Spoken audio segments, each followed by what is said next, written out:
It is time for our market monitor, who has names of 3 companies he says tend to raise dividends at a higher rate than the market rate. Last time he was on in September, he recommended American Tower, which is up 20%, Lowe's higher by 6%, and CVS, which is down by 13%. Joining us is Mark Spellman, portfolio manager at Alpine Funds. Mark, welcome back. Nice to have you here. Thank you very much. Let's get to your picks, because one of them is still on the list, and that is Lowe's. You've been adding to positions here.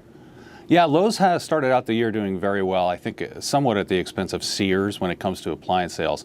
But in the last month or so, they've been caught up in the Amazon is taking over the world worries that are going on Wall Street. We actually think Lowe's is going to be able to compete quite well with Amazon going forward. This company we think is going to grow earnings by 15% moving forward. The dividend is 2.1%. They just last month raised it 17%. That's a name we like in our rising dividend fund right here. Let's take a look at Cisco, which is your second pick. I am impressed by a 3.7% yield on that stock.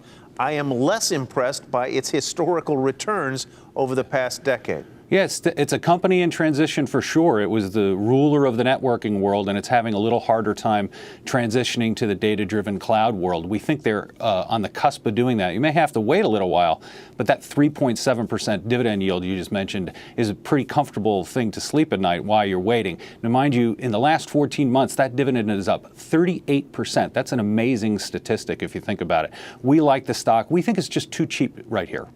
And speaking of dividends, the 5.4% yield on AT&T has made it quite attractive to you.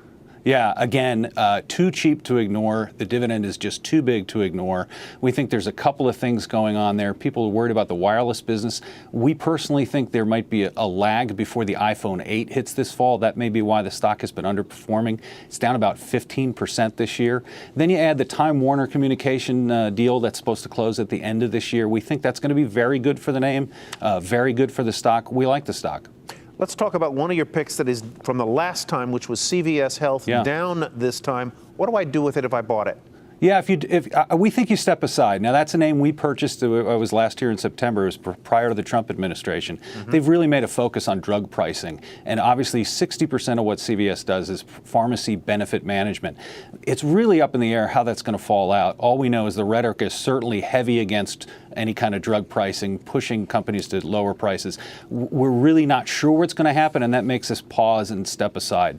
Very quickly, generally speaking, do you like the market at these levels? I mean, we're hitting records on a fairly frequent basis. Yeah, I think the big news this week is Janet Yellen saying we've raised rates 3 times, and now we're going to take a pause. Some of the economic data is a little bit soft, but some of the economic data is very good. Housing, home improvement, employment, they're all very good. We're optimistic on earnings going forward with historically very low. Even though we've raised rates 3 times in this short period of time, historically very low rates when you think about it on the 10-year 2.2. We think we're still optimistic. We think you're in a pretty good sweet spot here, green light. All right. On that note, thanks so much, Mark. Mark Spellman with Alpine Funds.